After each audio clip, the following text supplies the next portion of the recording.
هلا مرحبا، السلام عليكم. وبطولة حلوة والناس المحترمين اللي بيدعموا الرياضة على طول موجودين، وإن شاء الله دوم كل سنة تكون أفضل من الثانية. والكابتن أحمد البعداني يستاهل، إنسان معاصر في حواري جدة من سنين، عمر كامل يعني، فيستاهل إن الواحد يحضر له ويقدم أي شيء للبطولة بصورة عامة وله هو بصورة خاصة يعني. ما شاء الله تبارك الله. أستاذ ماجد شعبان مقدم كأس المركز الأول هنا في هذه البطولة.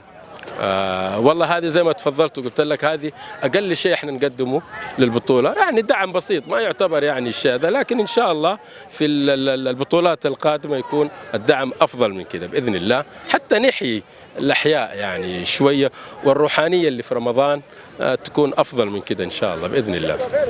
أستاذ ماجد شعبان الرئيس الفخري أيضا لفريق ميلان وعضو شرف النادي الأهلي، شكرا جزيلا لك. العفو، وشكرا لكم جميعا إن شاء الله، وبالتوفيق للجميع. شكرا لك.